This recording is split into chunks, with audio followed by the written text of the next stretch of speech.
Selamat datang di artikel Cangkir YouTube. Inilah lanjutan kisah Kenshin pada episode 271 yang lalu. Episode 272. Angelika, yang masih merasa deg-degan, tiba-tiba ditanya temannya. Untuk kedua kalinya, "Hei Angel, cowok barumu ini, namanya siapa ya? Aku sapa sekalian, kan mumpung aku di sini." Angelika menjawabnya, Vina, itu bukan cowokku Vina. Tapi sekedar kenal aja." Vina temannya menjawab, "Masa si Angel bukan cowok lu? Kok sekedar kenal aja, tapi lu pinjemin mobilmu? Aneh juga nih lu." Lalu temannya bertanya lagi, "Terus namanya siapa ya, kalau boleh tahu?"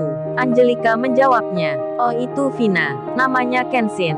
Di saat yang demikian, Angelika kebetulan pula, ia membaca surat mobilnya Kenshin yang ada di mejanya. Angelika membaca nama lengkapnya, dan juga tanggal lahirnya, dan tentu saja alamat rumah.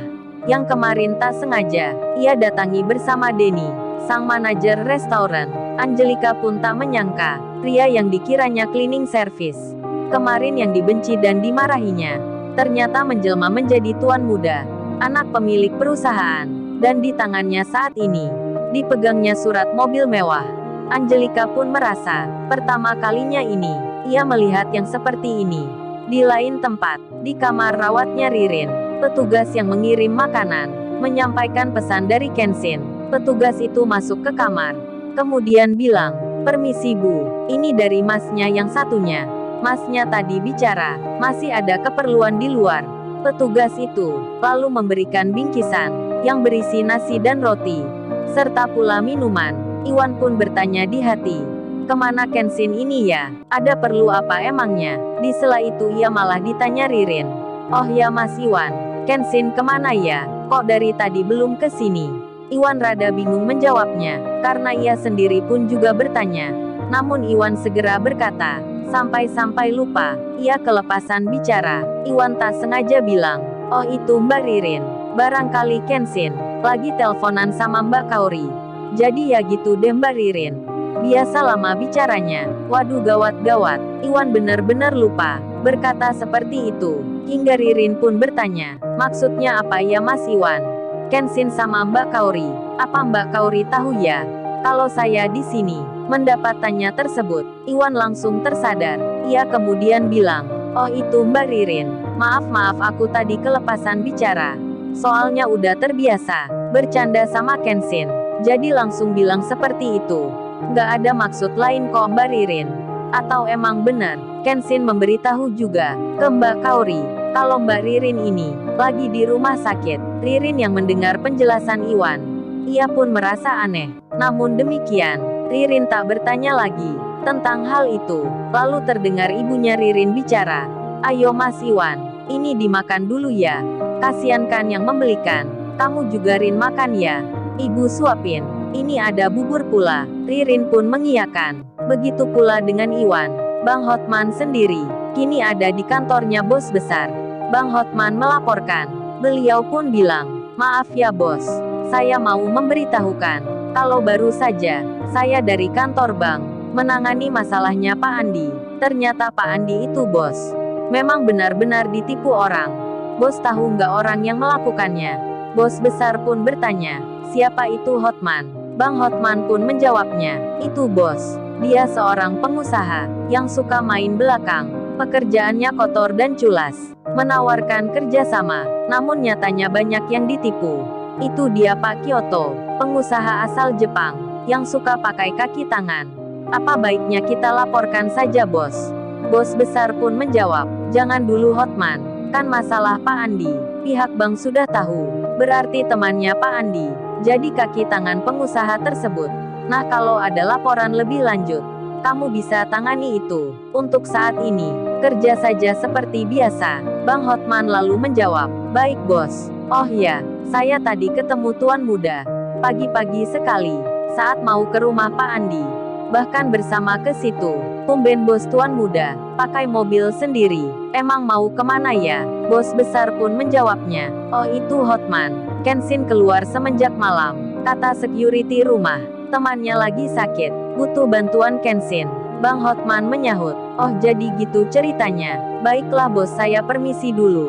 Bang Hotman pun lalu meninggalkan tempat itu. Sementara Sirena Larrazati yang tak sabar menanti bertemu Kenshin lagi yang rencana akan ke sini. Sirena pun kini melihat laptopnya. Dibukalah cerita yang dulu pernah didengarnya. Setelah melihat itu, Sirena pun berkata sendiri, lama sudah rasanya aku tak menonton ini. Di tengah itu Yudis menelpon. Sirena pun melihat handphonenya yang berada di dekatnya. Namun setelah terbaca namanya, ia pun tak mengangkatnya, membiarkan begitu saja. Telepon itu berdering berkali-kali di atas meja. Yudis yang menunggu hingga beberapa waktu. Ia pun bertanya ke temannya yang saat itu ada di kantornya. Yudis berkata, emang ada apa ya Rena tadi WA? Tanya golongan darah gua. Pasti dia disuruh mamanya atau ayahnya. Rena kok tahu gitu? Dia juga gak marah lagi. Pasti yakin nih, Rena kangen gue. Temannya pun menyahut, iya benar itu Yud. Kan Rena itu memang cewek lu. Aku yakin cowok kemarin itu gak ada di hatinya Rena. Ngapain lu kemarin cemburu? Yudis menjawab, gue nggak cemburu bro. Cuman marah ngeliat dia dekat Rena. Kalau gue nggak kayak gitu, Rena entar mengira gue nggak sayang sama dia. Masa laki-laki nggak marah? Ceweknya didekati cowok lain. Waduh, Yudis bisa aja alasannya. Kemudian temannya bertanya, terus rencana kamu ke cowok itu gimana Yud? Apa jadi kita bikin malu dia? Lu harus perhitungkan juga Yud. Dia anak pengusaha, orang tuanya kaya pula. Yudis menyahut, halah masalah gitu aja dipikirkan. Emangnya gue ini, apa bukan pengusaha? Orang tuaku pun, banyak pula perusahaannya. Mengenai masalah itu, entar kita pikirkan perkembangannya. Kalau dia dekati Rena lagi, ya aku bikin perhitungan. Lu nggak usah khawatirkan. Status yang seperti itu, kerjanya aja cleaning service. Masa ortunya yang kaya itu hanya membiarkan saja? Kan jadi pertanyaan besar. Kalau ortunya sayang, dia pasti jadi direktur, menjadi manajer, atau pimpinan perusahaan. Kayak gua ini, yang dikasih bokap gua. 1-2 perusahaan, bahkan nanti bisa lebih. Lu lihat sendiri kemarin, gua mau bangun kafe. Nah kalau dia mah, masa dibiarkan saja oleh ayahnya sendiri, kerja cleaning service. Kan gak masuk akal. Atau jangan-jangan dia anak pungut kali, bukan anak orang kaya itu. Yudis dan temannya pun tertawa. Mereka tertawa terbahak-bahak, membicarakan Kenshin. Kenshin sendiri, kini akan kembali ke tempatnya Ririn.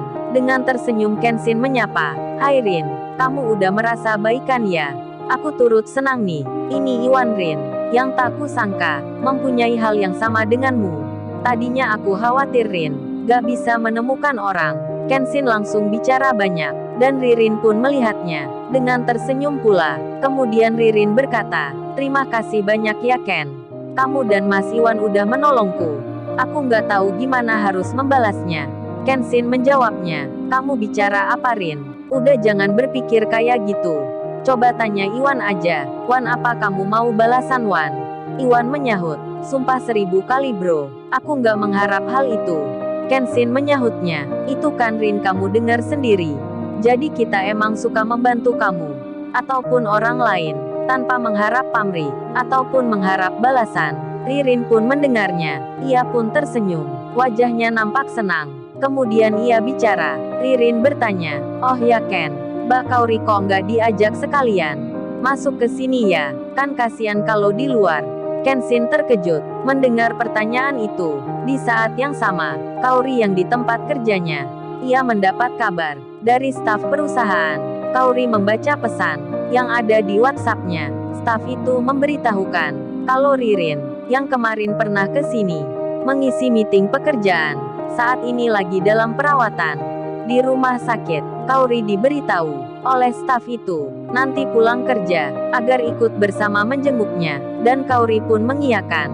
Selepas pulang kerja ini, ia akan menjenguk Ririn di rumah sakit tersebut, dan sampai saat itu, Kauri belum mengetahui, ia pun belum tersadar akan Kenshin yang bertanya sebelumnya ada hubungannya dengan Ririn. Waktu pun berjalan, jam kerja telah berakhir, sore hari pun sudah datang. Kauri kini bersiap bersama temannya akan berangkat ke tempatnya Ririn. Mungkinkah mereka bertemu dengan tepat waktu? Lalu, bagaimana kisah selanjutnya? Subscribe channel ini untuk episode